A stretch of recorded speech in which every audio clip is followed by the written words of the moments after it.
Teresa is now 15, but at the age of 2, she was left in the care of this woman, the grandma she called Nan, and that, she says, is when her torment started. Who was the leader? Who was the boss of the gang, of the cult? At home it was my Nan.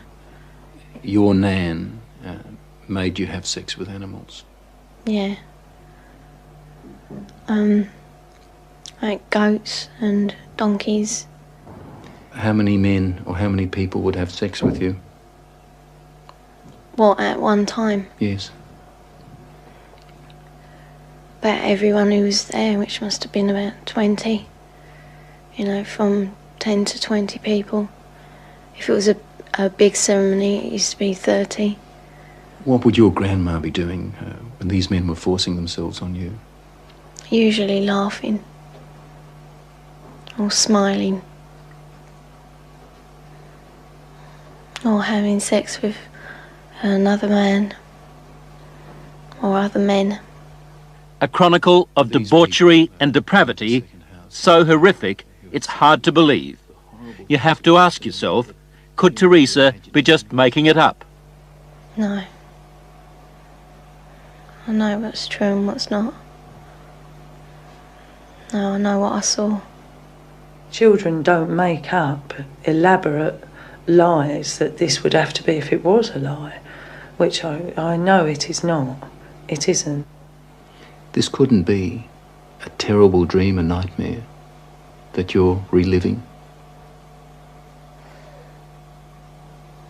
No. It's no dream. It's a nightmare, but it's not one you can wake up from. It's there all the time. This really happened? You're quite sure of that? Yeah. During these ceremonies, was Satan, the devil, ever referred to? He was called Lucifer.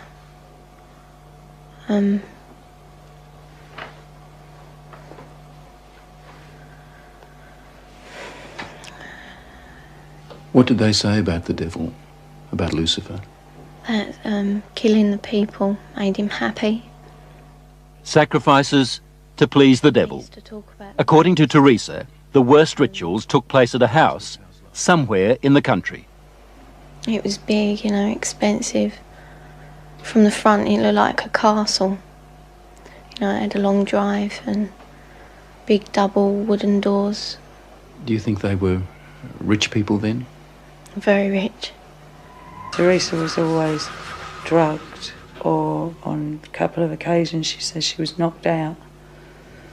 So that she never fully knew the route.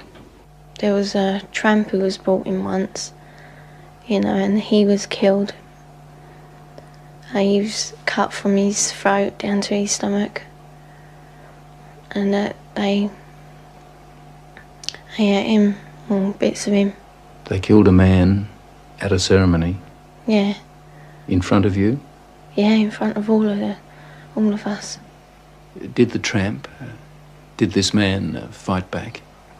No, I think he was, you know, drunk or something. He seemed really dopey. He was laughing a lot when he was brought in. And he started screaming when they began to cut. But after a while, you know, he died. I'd seen a few killings before then. Although I wasn't used to it, you know, that was the worst one. I really don't know what I thought. I suppose I thought, thank God it's not me. Let me get this right now. Are you saying that you saw more than one person killed in that house? Yeah. I've seen loads of babies killed there. Just newborn babies. Or aborted ones, which were only small. You know, 4-year-olds. Any age, really. Did they ever say they might kill you? They threatened to kill my little girl, who, when I left, was still at the house. A friend? Huh? What little girl? My little girl, Alex. She's about 4 now. You mean you had a child? Yeah. How old were you when you had that child? 11. Motherhood? What would happen to the fetuses, the unborn babies? I used to be taken away most of the time, and one time the baby was taken out of me and then killed in front of me because it was still alive. And then, what would happen?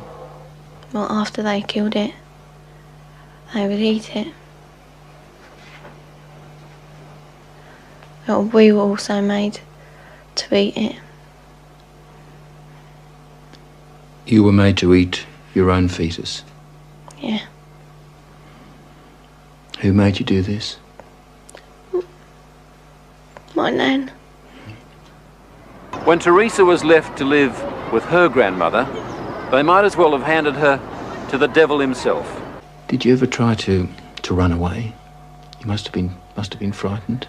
A couple of times I did, but my uncle, he caught me and brought me back. Going to the police? Did that occur to you? No. No. I thought it was normal, you know, even though I didn't like it. She said to me it was something that everybody did, she thought, you know, like you don't like going to school or the dentist, you don't like going to the black masses. It was never any different. I didn't have nothing to compare it to.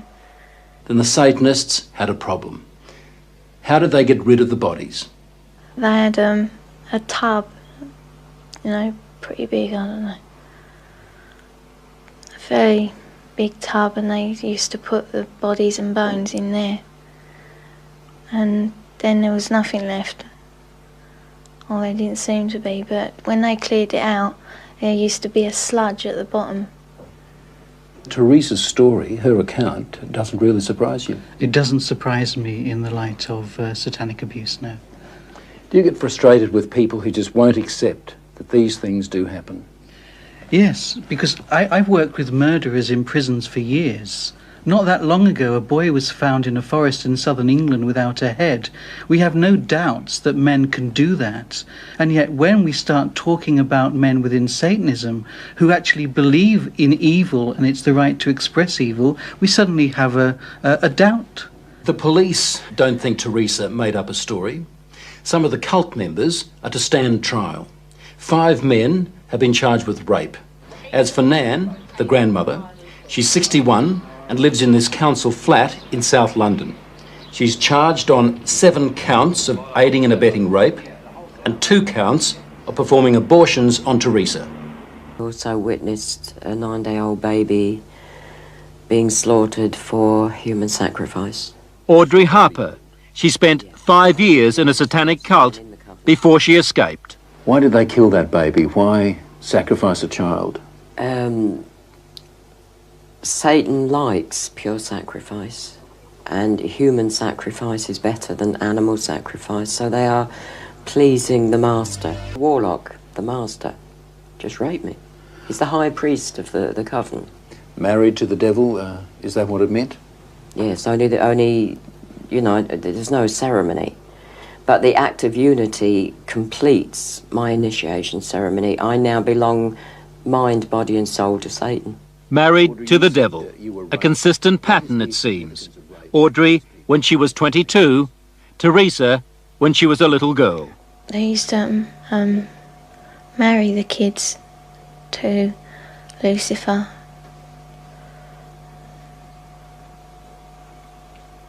So that we were part of him, you know. We were his. Did that include you? Were you married to the devil? Yeah.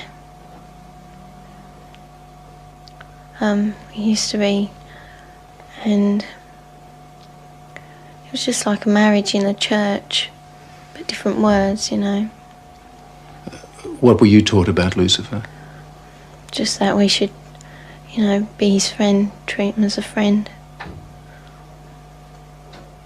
And that he's always there if we ever need him. Why do they do such wicked things in these cupboards? Because they're pleasing Satan. The lower you become, the more vile you become, the more pleased Satan is with you, and therefore the more power you'll get when you die. And they believe this? They believe it. They absolutely believe it.